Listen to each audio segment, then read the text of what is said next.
This story took place when I was roughly 5 or 6 years old. My baby sister had just been born a year prior to this story, and my parents had also just been divorced, so my mom and stepdad moved me and my sisters into this new house. This house had been built on a hillside in West Virginia in the mid-1800s. It was made out of dark wood that almost gave you an ominous feeling just looking at it. The house had 3 stories. The front door was at the middle story, where our bedrooms and living room were. Upstairs was the attic, but the entrance to it was a pulley door. Downstairs was the kitchen, laundry room, back door, and then a mysterious room. This mysterious room was the only room in the house with a metal door. Cold air would seep from below it, and it had a padlock that only my mom and the landlord had keys for. The landlord referred to it as the boiler room. My bedroom was located directly above the boiler room, and it also had the pulley door for the attic on my ceiling. It didn't take too long before strange things began happening to each member of my family individually, but it began with me. There would be times when I'd leave the room for a minute, and then return minutes later to find things moved out of place. Hordes of wasps and other things would come out of the attic and act in strange ways, always remaining in my room.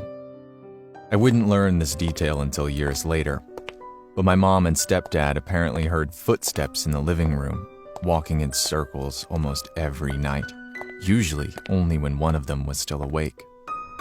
A skeptic would say that my things being moved was my older sister playing tricks, that the insects were normal, and that the footsteps were creaky wood. However, one night, I woke up and felt like someone was in the room with me. I turned over and saw a little boy standing there, shrouded in darkness.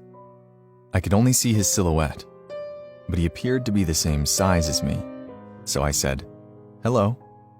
The boy answered back and told me that he was from the boiler room and asked if he could play with my toys. I told him no because it was too late and I didn't want to get in trouble. For a brief moment after that, I could make out the boy's expression. My rejection was met with a gaze of pure rage, and then, in an instant, the boy was gone. I told my mom and stepdad about it the next day. They seemed nervous about it, but then they just reassured me that it was a bad dream. Even as a little kid, I was good at reading people, so I could tell that they were holding something back, but I let it be. That night, something else happened.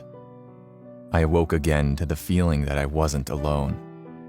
This time, whenever I turned around, I was met with something sinister. The silhouette of an elderly woman stood hunched over my bed, her face inches away from mine, breathing on me. Where her eyes should have been, there was only darkness. I got up and ran past her, opened my door, and hurried over to my sister's room.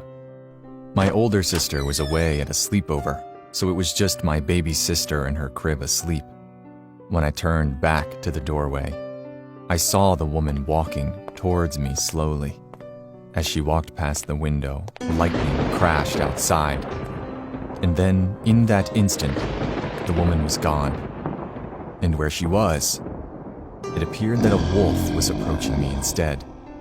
I looked away for a second, and as I looked back down, the lightning crashed again. And after that flash, I saw spiders on my pillow. I turned to look back to the spirit, and after the next flash, the little boy appeared again. As he got closer and closer to me, I passed out. I woke up in my bed again, drenched in sweat. Many questions raced through my mind at that moment. Soon after telling my mom and stepdad about that experience, we moved out. According to what the landlord told my mom whenever she confronted him about the paranormal experiences, a widowed mother and her 3 children had lived in the house when it was first built. The husband had died during the Civil War.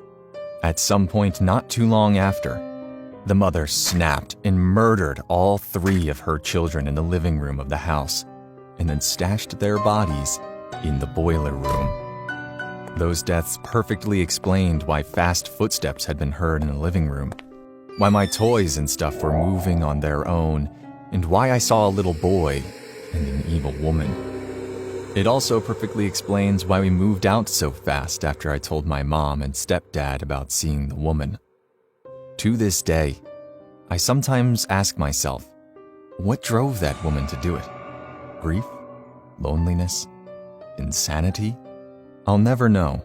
But another question I have is, if she was willing to do that to her own children, what would she have done to a child that wasn't even hers? What would have happened if my sisters and I had stayed at that house?